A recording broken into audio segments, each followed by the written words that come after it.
Bonjour à tous et bienvenue dans Tout est possible, un podcast de Massi Domingo pour vivre selon la parole de Dieu au quotidien.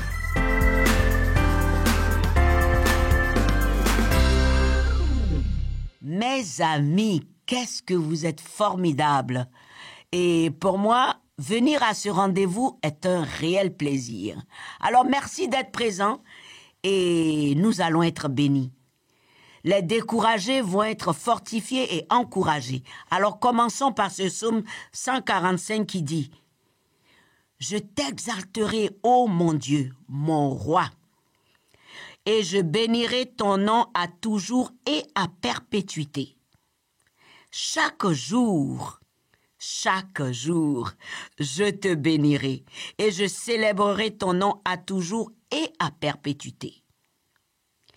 L'Éternel est grand et très digne de louange, et sa grandeur est insondable, et que chaque génération célèbre ses œuvres et publie tes hauts faits. » Alors, si c'est votre Bible, je désire et je souhaite que ce soit la vôtre, soulignez bien la répétition des deux versets. Je bénirai ton nom à toujours et à perpétuité. Chaque jour, je te bénirai et je célébrerai ton nom à toujours et à perpétuité. Vous avez vu la répétition? Donc, on va voir pourquoi. Et l'autre verset que vous devez souligner, c'est quand David dit « L'Éternel est grand et très digne de louange et sa grandeur est insondable. » Et vous soulignez que chaque génération célèbre tes œuvres et publie tes hauts faits. Vous allez savoir pourquoi. Mon thème, c'est « Faites votre part ». Faire sa part, c'est vraiment obéir à ce que Dieu vous a demandé. Alors vous donnez le meilleur de vous-même. Je vais vous raconter un fait réel. Un jeune frère, sauvé par grâce, écrivit un livre pour raconter qui est Jésus et ce que Jésus avait fait pour lui, pour sa vie et pour tous les hommes. Il avait tout simplement utilisé son talent d'écrivain. Bien sûr, il n'était pas au haut de l'affiche comme les best-sellers, mais il avait écrit sur Jésus. Et il se demandait, bon, le Seigneur peut utiliser cela pour quelqu'un, quelque part, mais il n'avait aucune idée comment. Mais il ne s'en occupait pas, il s'occupait tout simplement d'obéir aux voix de Dieu. Des années passèrent, et un jour, il se retrouva en Israël, comme tout bon chrétien qui aime visiter la ville sainte. Il s'est retrouvé à Jérusalem, il visitait un peu partout, et il alla au mont Sinaï, où Moïse reçut les tablettes pour la loi. Sur ce mont, il vit un groupe de personnes, comme des touristes, mais des touristes qui étaient vraiment d'un endroit assez spécial. Et il y avait vers eux un monsieur d'un certain âge, blond, et il alla directement vers cet homme-là pour discuter avec lui et demander, mais qui sont ces personnes assez étranges? Il dit, ils sont de la Guinée-Papouasie. Une tribu très idolâtre là-bas,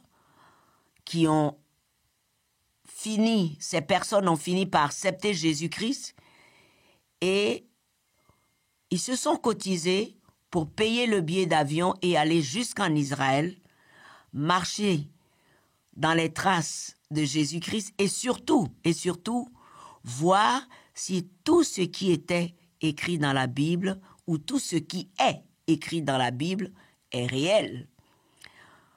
Vous vous imaginez, bon, ils avaient besoin de preuves, c'est leur droit, ils sont partis et lui, le missionnaire, les a accompagnés. Et l'écrivain était vraiment heureux de voir ça et la discussion a continué. Et le vieil homme a dit, vous savez, j'ai accompagné ce groupe depuis la Guinée-Papouasie qui était curieux pour venir ici parce que moi-même, il y a quelques années, j'ai été sauvé à travers un livre. Je suis de l'Australie et pendant que j'étais en Australie à cette époque-là, j'étais un gangster dans un groupe de motards. Nous étions vraiment de dangereux gangsters. Et quelqu'un m'a remis ce livret. Et quand je l'ai lu, j'ai été touchée, profondément touchée. Et là, sans attendre quoi que ce soit, j'ai soumis toute ma vie à Jésus. Je me suis repentie d'abord. Et je l'ai accepté comme Seigneur et Sauveur dans ma vie. Et ma vie a changé. Dramatiquement changé en bien. Et j'ai reçu dans mon cœur le désir de plaire à Dieu, de faire ce que Dieu voulait. Et l'appel est arrivé. Il faut être missionnaire. Et je n'ai pas réfléchi longtemps. C'était la Guinée-Papouasie. Je suis partie immédiatement.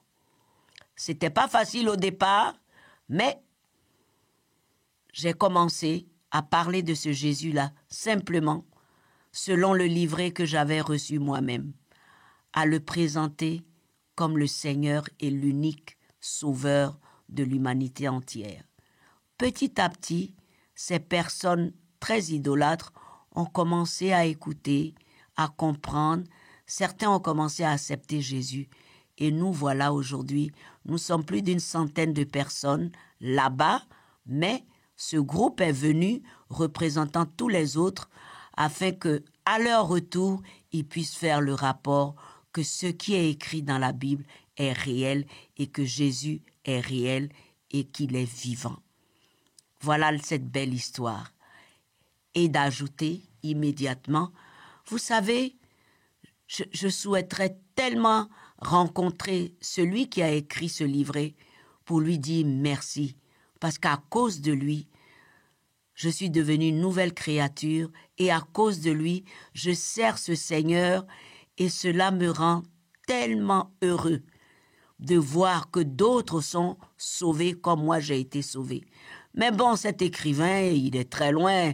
Moi, j'étais en Australie et c'était un écrivain d'Amérique. Je ne sais pas s'il vit encore, mais j'aurais bien aimé le connaître ou le rencontrer et lui dire merci.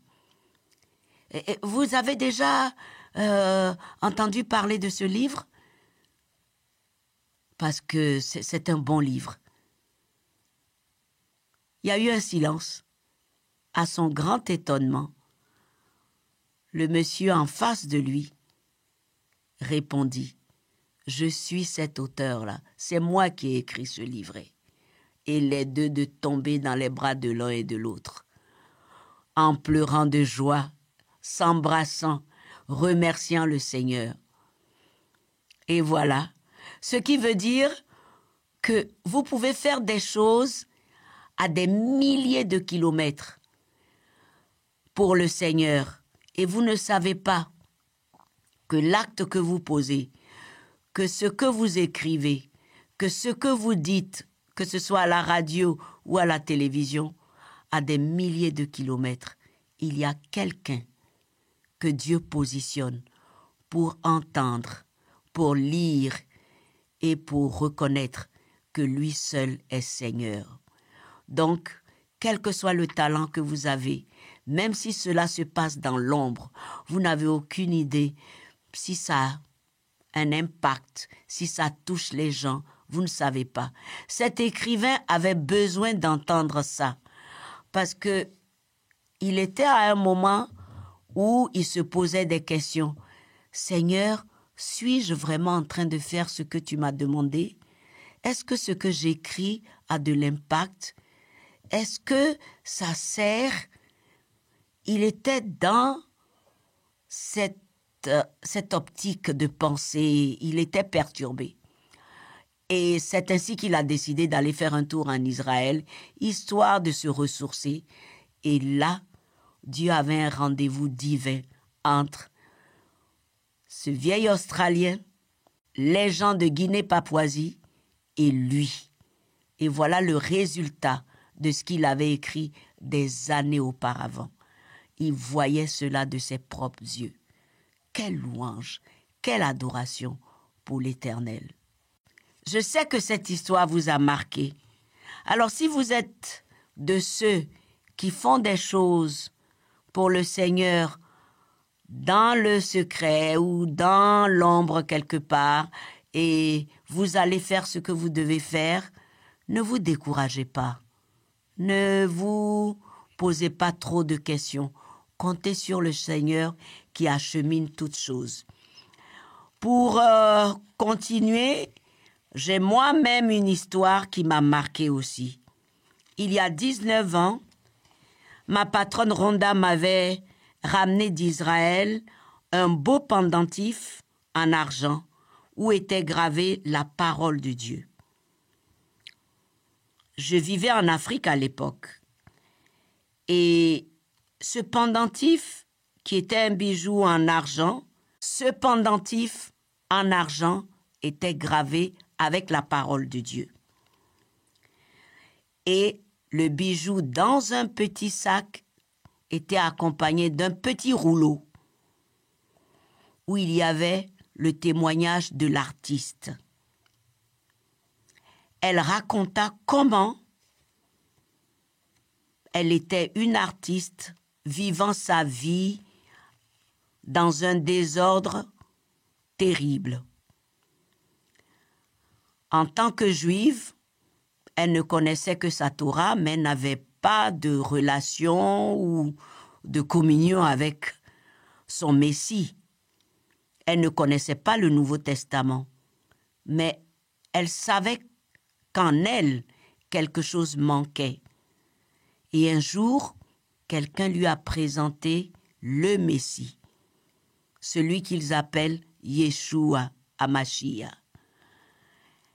Elle a eu la grâce du salut en Jésus-Christ à ce moment-là et compris immédiatement pourquoi, malgré ce talent qui lui faisait faire beaucoup de choses merveilleuses, ne lui donnait pas toute la satisfaction.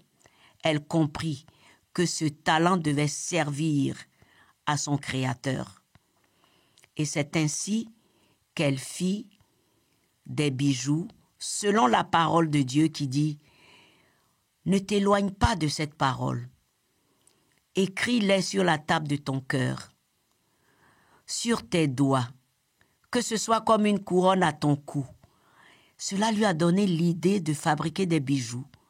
Et sur chaque bijou, que ce soit un bracelet, un collier, des boucles d'oreilles, elle fait graver une parole qui donne de l'espoir. Et la mienne était vraiment que la bonté de Dieu et la fidélité de Dieu ne t'abandonnent pas. Lis-les à ton cou et sur la table de ton cœur. Et c'était une bénédiction pour moi. Ainsi, les chaînes, les pendentifs, les bracelets, les barrettes sont tous gravés avec la parole de Dieu. Et cela devient une bénédiction qui part de lieu en lieu. Cette dame vit en Israël. Je ne la connais pas, je la rencontrerai peut-être jamais avant le retour du Seigneur. Et moi, depuis l'Afrique, j'ai reçu ce pendentif et cela a été une très grande bénédiction. Alors aujourd'hui, quel que soit ce que vous traversez avec votre talent, tenez ferme, prenez courage, parce que ce psaume que je vous ai lu qui dit que sa grandeur est insondable et que chaque génération célèbre ses œuvres et publie ses hauts faits. C'est ce que vous faites à travers votre talent pour la génération présente et la génération future, parce qu'avec Dieu, tout est possible. Il n'y a ni temps, il n'y a ni saison, il n'y a ni lieu, il n'y a ni distance. Dieu est tout-puissant. Vous avez bien reçu sa parole aujourd'hui. Soyez encouragés. Je vous bénis dans le nom du Seigneur et à très bientôt. Chers amis, ne manquez pas le prochain podcast « Tout est possible » par Massi Domingo.